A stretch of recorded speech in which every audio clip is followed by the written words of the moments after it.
Kasus demam berdarah denggi mengalami peningkatan tahun ini.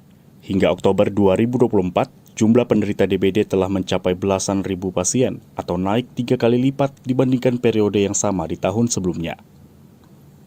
Salah satu wilayah dengan jumlah kasus tertinggi berada di Sepaku, yang menjadi bagian dari wilayah pembangunan Ibu Kota Nusantara. Banyak penderita yang dilaporkan merupakan para pekerja konstruksi di kawasan ini. Merespon kondisi ini, Direktorat Pelayanan Dasar Otorita Ibu Kota Nusantara (OIKN) bersama Dinas Kesehatan Kabupaten Penajam Pasir Utara menggelar kegiatan sosialisasi pencegahan dan pengendalian penyakit DBD dan HIV. Kegiatan ini berlangsung di kawasan hunian pekerja konstruksi di Sepaku dengan melibatkan berbagai pihak termasuk para pekerja konstruksi, petugas kesehatan dari 11 kecamatan di PPU, serta unsur masyarakat lainnya. Langkah-langkah yang sudah kita lakukan, kita sudah melakukan survei ya, kegiatan penyelidikan epidemiologi di semua segmen yang ada di pengerjaan IKN. Kemudian sudah kita lakukan pemberantasan sarang nyamuk sekaligus dengan larvasida, pemberian larvasida di tempat-tempat perindukan nyamuk.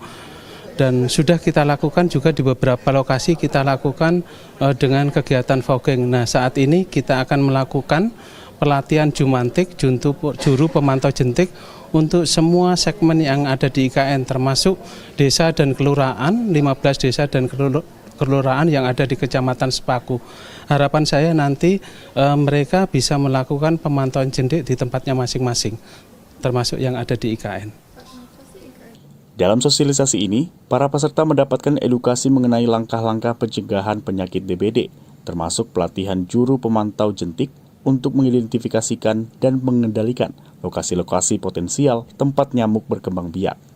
Selain itu, upaya pengendalian larvasida telah dilakukan sebagai tindakan preventif di sejumlah titik. Sudah lumayan bagus ya Mbak, dan sudah lumayan untuk mencegah dan menangani kejadian DBD di sekitar IKN.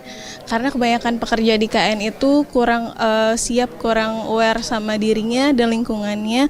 Kalau nggak dinas kesehatan sama pihak pelayanan jasa dan kontraktor, siapa lagi kayak gitu. Jadi sosialisasi dan foggingnya itu udah cukup membantu mengurangi penyebaran nyamuk dan kejadian DBD-nya. Selain DBD, masalah kesehatan lain yang menjadi perhatian adalah penularan HIV.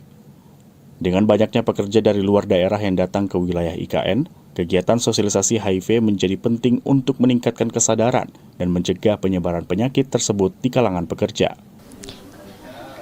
Oke, baik, untuk di proyek Sumbu Kebangsaan Sisi Timur itu sendiri, dari kita sebelum bekerja, khususnya karyawan itu sendiri ada medical check up, yaitu di mana di situ ada pemeriksaan fisik head to toe, pemeriksaan lab beserta ada HIV, AIDS, dan ada tambahan lagi terkait TBC dan narkoba.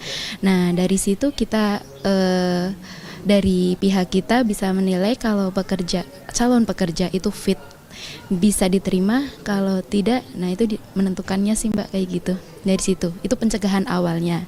Nah, untuk pencegahan selanjutnya yaitu dengan sosialisasi.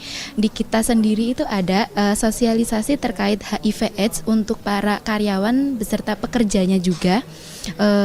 Minimal itu 1 tahun 2 kali, per 6 bulan kita ada sosialisasi sendiri.